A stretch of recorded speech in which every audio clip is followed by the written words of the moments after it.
Suhakam's Human Rights Day celebration postponed. Government to launch Love Malaysia's palm oil campaign next year.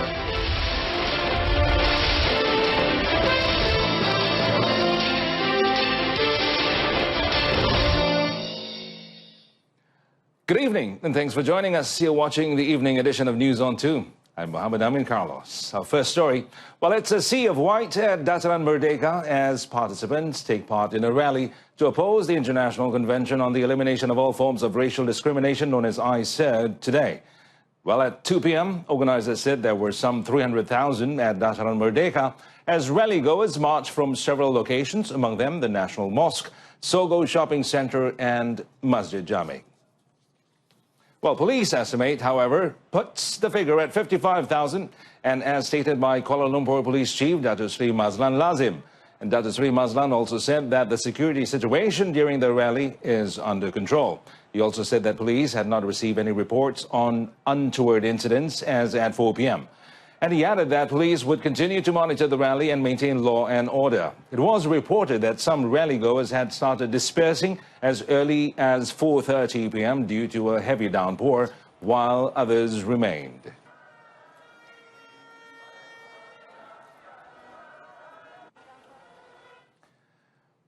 Inspector General of Police Tan Sri Muhammad Fuzi Harun announced earlier today that risks to the security of the public are among the main factors the 2018 International Human Rights Day celebration scheduled for today was postponed. Now, he said police has advised the organizers to postpone the event, citing security concerns of the event, which is organized by the Human Rights Commission of Malaysia, or Suhakam, being held on the same day as the anti-ICED rally. Ini ada kaitan dengan perhimpunan pada aset ni, kemudian ada juga isu-isu keselamatan yang kita khawatir kalau diadakan serentak ni boleh menimbulkan masalah keselamatan. Jadi kita bagi nasihat pada pihak mengayuh untuk menangguhkan majlis perhimpunan Suhakam yang diadakan di Padang PJ tersebut. Yesterday, the Suhakam Human Rights Day celebration in remembrance of the 2018 International Human Rights Day was rescheduled to take place tomorrow instead of today. Suhakam Chairman Tan Sri Razali Ismail said the venue and time of the event was still the same and the postponement was made at the advice of the authorities. I decided that we will... In a related development, Prime Minister Tun Dr. Mahathir Mohamad said he will not be attending the Human Rights Commission of Malaysia or Suhakam's Human Rights Day celebration tomorrow. The Prime Minister explained that this is because the government had already decided against ratifying the International Convention on the Elimination of Racial Discrimination, known as ICED, which was in contrary towards Suhakam's stand on the contentious issue.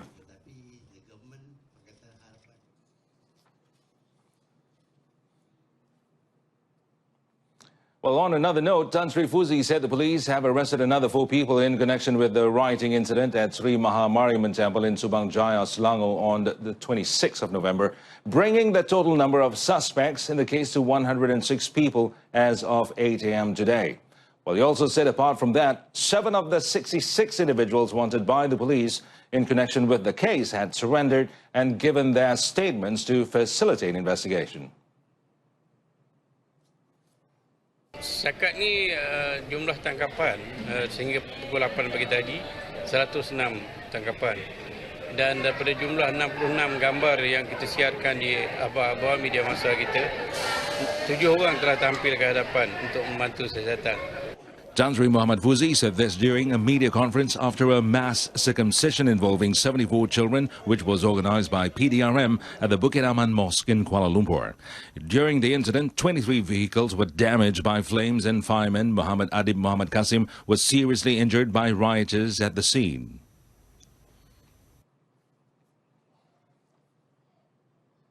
In a related development, Tan Sri Muhammad Fuzi said police had yet to record a statement from Muhammad Adib, 24, as the firefighter had not fully recovered from his injuries.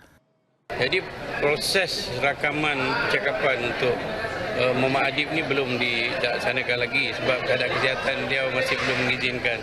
Jadi bila keadaan mengizinkan nanti insya-Allah kita akan terus rakamkan percakapan beliau. In addition, the IGP said a task force led by Bukit Aman Criminal Investigation Department CID Director Dato Sri Wan Ahmad Najmuddin Mohammed has been set up to investigate the attack on Muhammad Adib. The investigation is also being jointly carried out by the Bukit Aman and Selangor CID. Meanwhile, the National Heart Institute IJN recently announced a ban on visitors to Muhammad Adib to enable recovery.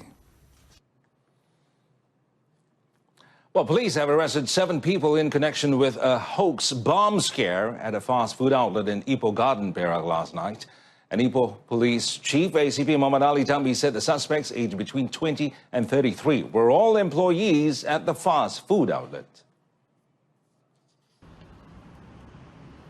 When contacted today, ACP Muhammad Ali Tambi said the suspects are being remanded for 4 days beginning today until 11 December to facilitate police investigation.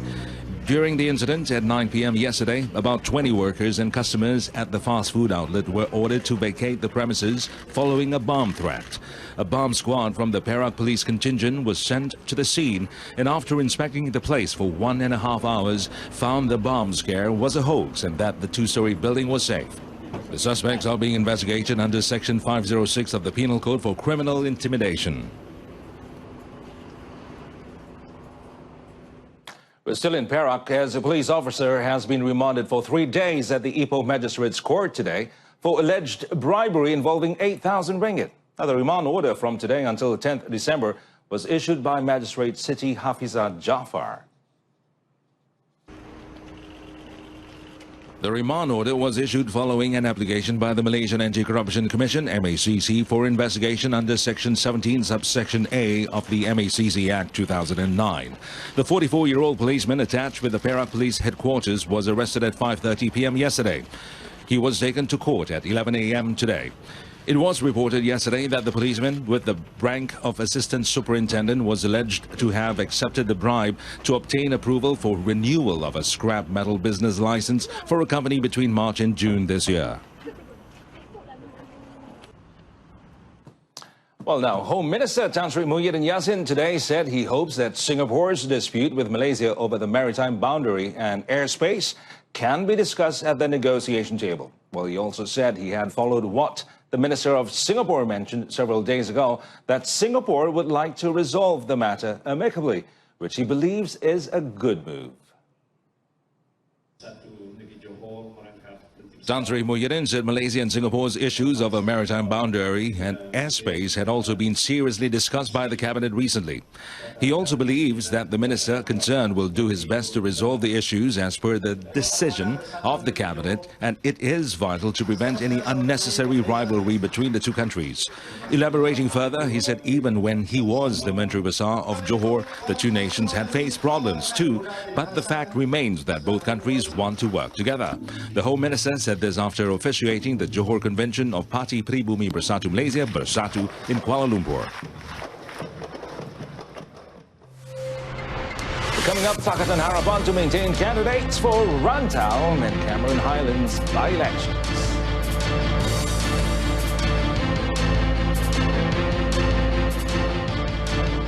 Industries Minister Theresa Kok said the ministry is poised to launch Love Malaysia's palm oil campaign next year, a campaign to raise awareness regarding the health benefits of palm oil. Well, she said the ministry will work in tandem with various parties, including government-linked companies, as well as private companies, to promote other advantages of the commodity. In Malaysia, we don't see our people have any emotion because people are not aware. People don't appreciate palm oil. People don't understand the health benefits of palm oil. So we hope that the one-year campaign will create awareness of our Malaysian people on palm oil. In addition, the minister is expected to suggest the involvement of local universities in promoting the advantages of palm oil to foreign students. Malaysia is currently facing a ban movement on palm oil biofuel by the European Union, who has agreed not to use it in their transportation by year 2030. Furthermore, Malaysia is the world's second largest palm oil producer, recording 1.99 tons of exports to the European Union last year.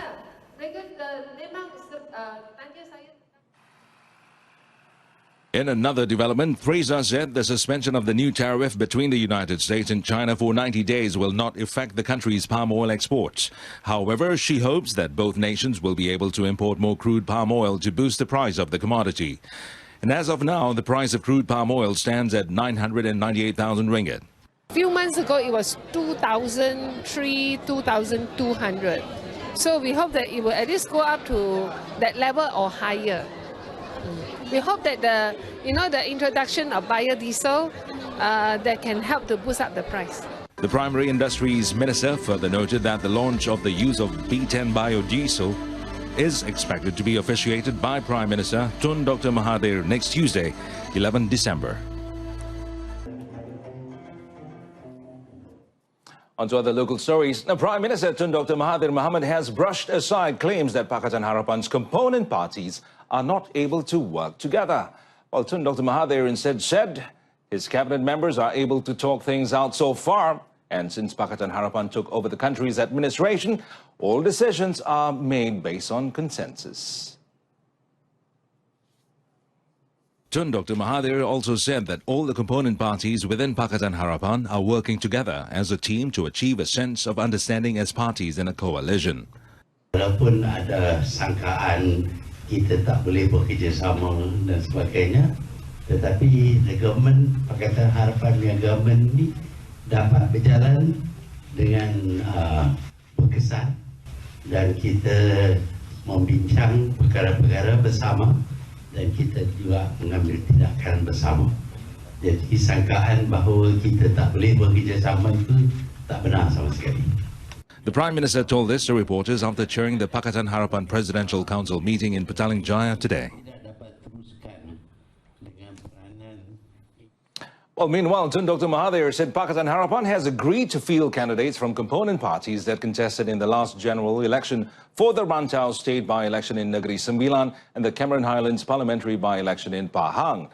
Now, Tun Dr. Mahathir, who is also Pakatan Harapan chairman, however, said the choice of the candidates would be determined by the political parties concerned.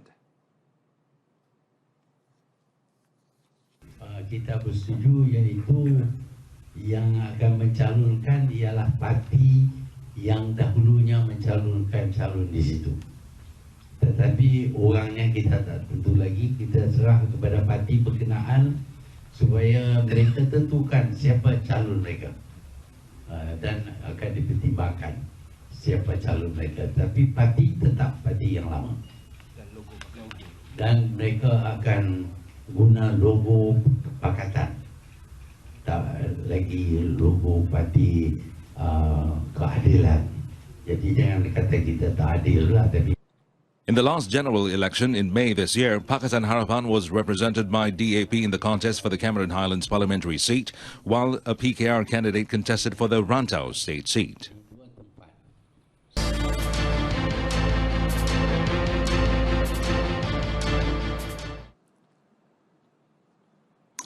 Now we begin with badminton. World number one Kento Momota is one of the biggest names gunning for the Malaysian Masters title next month. And apart from the Japanese ace, women's singles world number one Tai Tzu Ying from Taiwan and Indonesia's men's doubles sensation Marcus Gideon and Kevin Sanjaya Sukamuljo are also set to compete in the BWF World Tour Super 500 event. In the men's singles, Denmark's Victor Axelsen is ready to defend his title. Badminton Association of Malaysia BAM President Datuk Seri Norzan Zakaria believes the star-studded tournament serves as the best platform for Malaysian shuttlers to showcase their worth on the international stage. Kesemua player-player yang top 10 daripada semua department akan datang bermain di Malaysia. Namun kita juga telah bersedia dengan pemain-pemain pelapis kita yang akan memberi cabaran hebat kepada pemain-pemain ini. Dan saya berharap bahawa realistically kita mesti ramai player quarter final above lah. Confident that the young shuttlers will put up a good fight, Datuk Seri Norza said next year will be the best time to gauge the players' true potential. He said this at a pre-tournament press conference at the Academy Badminton Malaysia ABM in Bukit Kiara. Also present at the ceremony were Perodua Managing Director Datuk Dr. Zahari Hussein and Daihatsu General Manager of Overseas Sales and Marketing Promotion Department Ichiro Otaki. The $350,000 Malaysia Masters will be held on 15th to 20th January at the Axiata Arena in Bukit Jalil. And on to football, Malaysia head coach Tan Cheng Ho reckons that taking the next step and winning the AFF Suzuki Cup will be another huge test for this side. Now, Malaysia are now in the 2018 AFF Championship final, following a gritty semi-final win against favourites and defending champions Thailand. As Harimau Malaya advance to the final on away goals after holding defending champions Thailand, the national squad now look forward in meeting Vietnam in the first leg final match in Bukit Jalil next Tuesday. Dari segi keyakinan pemain dah bertambah, kita tengok daripada sudut tiap-tiap pemain dan tiap-tiap perlawanan kita nampak peningkatan itu yang penting ya. Malaysia's second leg final match will be on 15 December in Hanoi, Vietnam. Cheng Ho was met after a training session held at the training ground at the National Sports Council in Bukit Jalil.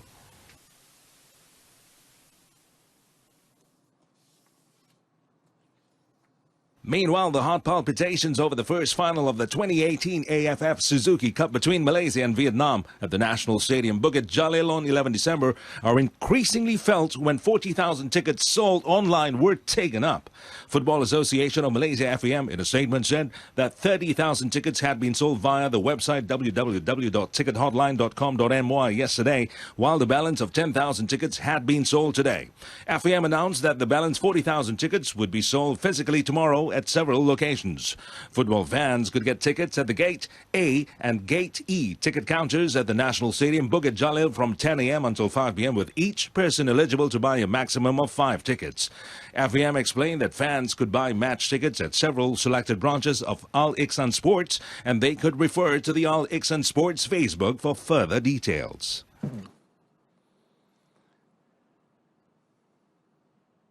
News stories coming up. And I'm Amin Carlos. Do stay tuned to TV2 and have a pleasant evening and a happy weekend.